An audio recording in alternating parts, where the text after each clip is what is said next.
Select Africa TV ngokukhethulazo liseqopheleni uhlubudlu bekhasini eshisa usisole zingeni phela la kusindwe ngoba ethole njengoba nongazi ukuthi inkunzi sematholeni dubula ubadidu badakaze yebe siphela mphela bhubela sikhukhukazi inqolo bani amanoni kaZulu bayibagiye baqephuza nosazwa idubukele besina bededelana inkundla ingangozulu imfungu yomthatha ehloko makwala semome kwanalele imvoku uzibuthe moya inkunzi ehlabusentu manqaphaza ngokuqabela ukufadabala abacika seningizimu Afrika izigi zendlovu umhlaba zamazama likhulu lezalenyelela lelobonakala eningizimu enyakathe empumalanga nasentshonalanga ungesiphalaphala Mpumalanga Scott zamcholo unethe kahle kwavela amaqhawe namaqhawekazi eqheliswe ngolegwalagwala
Babukeli beSelect Africa TV njengoba ngithembisile bafethu sikhona la eMabhida sizinzela eMabhida namhlanje bafethu ikhaya lethu kumnandi kudelile ngitheke ngiweleke ngeZimbabwe ke manje ngilanda insizwa bafethu ngoba zikhona la zijabule futhi sisonke la kumnandi bafethu asinibingelele sinamukele namhlanje konakele la eMoses Mabhida nisuka leZimbabwe siyathoba bafethu asinimukele la kuSelect Africa TV asibonge kakhulu ngoba iSilo simemezile njalo iSilo sikhombela ukuthi siyinkosi inkosi yakwaZulu sinje singoZulu sidabuka ezweni likamzilikazi kaMashobana uma ngethekala ngenkubela abahlabeke ngenxeba ubandalo luchiya umzacoshama amadoda ushana inkomo zayo sise lapha nje zobhungaza ndawonye ngoba inkosi uMisuZulu ukhethwe ngabaphansi wakhethwa nanguNkulunkulu njalo nesizwe samamukela akukho ngenye indlela ukuthi singakuphika lokho sizolibhungaza lolu ngoba usuku olukhulu siyisizwe senkosi umzilikazi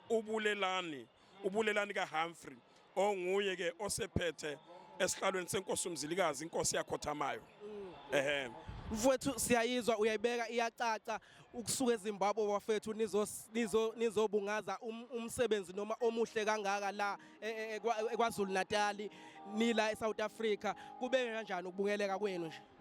Into oqala nje engibonile ngoZulu isuke nje basikhombela ukuthi singumuntu munye. Iloba mina nginguHlabeZulu yena enguZulu singumntwana ophuma esiswini esisodwa. Njalo ngiyathemba ukuthi ngisho nala amangoni aseMalawi naseZambia nabanye bazile kuleyo ndawo ngoba kumanje asibonakala ukuthi ungahlukanisa ukuthi uphi walapha ekhaya kodwa imvunulo sibhince siphelele sonke akudlala kubhinciwe insizwe yakithi. Siyabona sibahle. Hawu mina ke ungwenya ngiyajabula kakhulu. Waye ngisisho isibongo khona abantu abangazi ukuthi eZimbabwe kukhona ungwenya. Kumanje eZimbabwe mangikhuluma isiNdebele ngisibiza isiNdebele kodwa isinguni isiZulu ulimi lunye mangithi indoda ngizoyishaya nasiNdebele ngithi indoda ngizoyishaya mangithi ngovuka emaqandeni ngesiNdebele nangasizulu ngithi uzovuka emaqandeni isizwe sisodwa isizwe sikaZulu silapha ezweni likaMageba sijabulile kakhulu.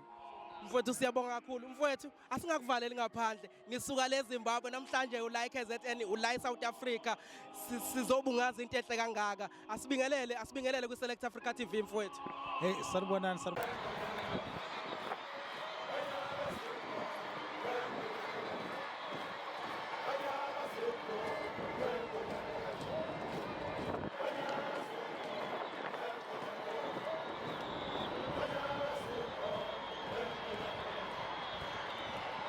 siyanemukela nisifile ni right ekhaya asijabule sonke. Akaphila undaba ezitha ngoba undaba ezitha akayikufa.